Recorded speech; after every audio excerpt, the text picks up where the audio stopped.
ఇప్పుడు మీరు చూడబోయే ఎక్సర్సైజ్ మోకాళ్ళ అరుగుదల స్టార్ట్ అయిన వాళ్ళకి, మోకాళ్ళ మార్పిడి చేసిన వాళ్ళకి, మరి తర్వాత ఏ ఇతర మోకాళ్ళ నొప్పులు ఉన్నా ఎక్సర్సైజ్ ఇంటి దగ్గరే చేసుకోవచ్చండి.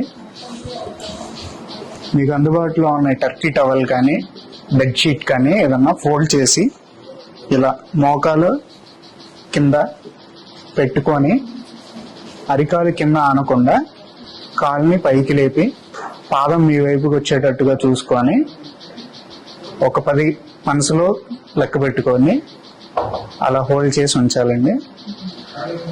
ఇలా 2, 3, 4, 5, 6, 7, 8, 9, 10.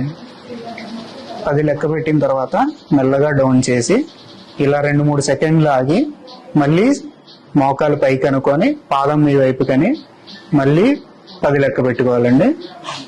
2, 3, 4, 5, 6, 7, 8, 9, 10. ఇలా మెల్లగా మళ్ళీ ఇలా 3 సెట్ ఆఫ్ ఎక్సర్సైజెస్ 30 టైమ్స్ చేసుకుంటే మీకు ఈ మోకాలు చుట్టూ ఉన్న కండరాలన్నీ గట్టిపడి మెట్లు దిగుతున్నా కానీ మెట్లు ఎక్కేటప్పుడు కానీ ఇబ్బంది లేకుండా మోకాలు చుట్టూరు స్ట్రెంత్ అనేది బిల్డ్ అవుతుంది, ఆ నొప్పిని తగ్గిస్తుందండి.